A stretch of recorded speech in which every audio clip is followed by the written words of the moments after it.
Donc je vais faire une démo sur la gestion des utilisateurs sous Windows. Donc ici on a une machine virtuelle, mais bon ça aurait été pareil sur une machine réelle. Une machine virtuelle Windows 7 qui a été démarrée. Donc je vais me loguer en tant qu'étudiant, c'est le compte par défaut qui est créé sur les machines virtuelles que vous aurez en TP. Et pour gérer les utilisateurs, on va dans démarrer, on va cliquer avec le bouton droit sur ordinateur et on va cliquer sur gérer. Bon, il y a plein d'autres manières d'y aller à cette gestion des utilisateurs, mais entre autres, c'est une des plus rapides. Et ici, on voit qu'on a, pour la gestion de l'ordinateur local, plusieurs items qui sont représentés, planificateur de tâches, dossier partagé, et entre autres, une section utilisateur et groupes locaux. Dans la section utilisateur, je vois que j'ai un utilisateur étudiant qui est présent. Et dans les groupes, on voit la liste de tous les groupes. Entre autres, on a un groupe administrateur, duplicateur, invité, et ainsi de suite. Moi, ce qui va m'intéresser pour l'instant, c'est les groupes utilisateurs. Donc, qui va contenir les groupes utilisateurs authentifiés interactifs et les groupes administrateurs, qui entre autres va contenir actuellement deux comptes, un compte étudiant et un compte administrateur. Donc, lorsque je suis logué en tant qu'étudiant, ce qui est le cas actuellement, je suis logué ici en tant qu'étudiant, je dois pouvoir m'en rendre compte lorsque je fais un CTRL ALT supprime. Je sais plus si on le voit quelque part, mais en théorie on doit peut-être voir qu'on est logué en tant qu'étudiant. Voilà, on est logué en tant qu'étudiant. Donc mon utilisateur étudiant est administrateur. Donc qui dit que l'utilisateur étudiant est administrateur, ça veut dire qu'il a le droit de créer de nouveaux utilisateurs. Mettons étudiant. Je n'ai pas besoin de définir de nom complet, hein, ou si je peux mettre étudiant 1. Voilà, mot de passe étudiant. Donc 3 choses à faire attention. L'utilisateur doit changer de mot de passe à la prochaine ouverture de session. Ici, moi je le décoche. Pourquoi ? Parce que si à chaque fois que j'ouvre une session, là, lorsque je crée un utilisateur de test, je dois changer son mot de passe, c'est un peu compliqué.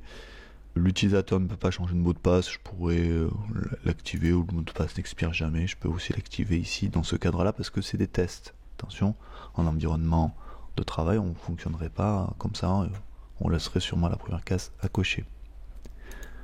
Je peux créer un nouveau groupe, mettons étudiant,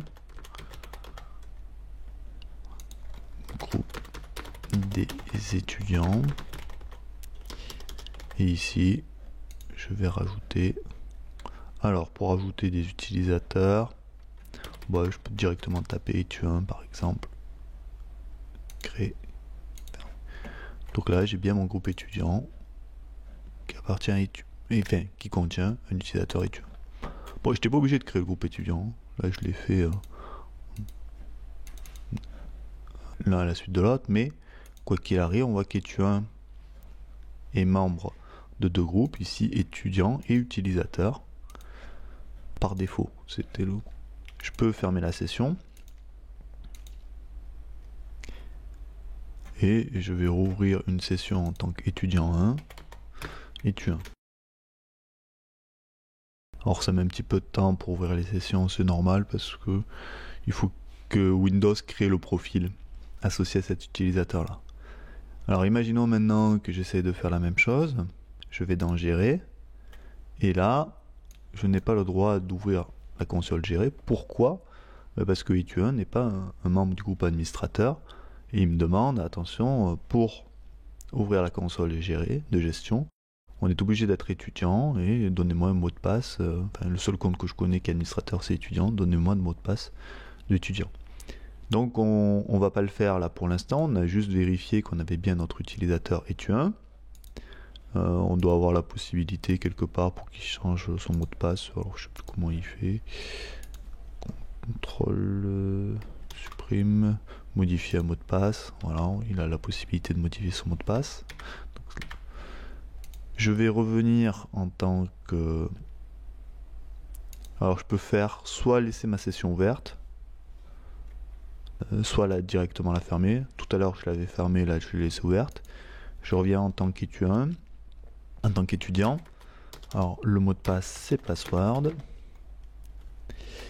Donc ça c'est des manipulations qui ont été faites en mode graphique. J'aurais pu effectuer ces mêmes manipulations en ligne de commande. On a une commande qui s'appelle netuser qui, entre autres, là, quand je vous fournis pas de paramètres, permet de lister les différents comptes qui sont présents sur la machine, administrateur, étudiant, invité, entre autres, et qui permet aussi, en utilisant des paramètres, je dois pouvoir, qui permet à l'utilisateur de créer un utilisateur, de changer son mot de passe, d'ajouter des utilisateurs, et ainsi de suite. Donc on va pas rentrer plus dans les détails sur cette configuration, sur cette gestion des utilisateurs. On reviendra là-dessus lorsqu'on gérera les fichiers et les dossiers sous Windows.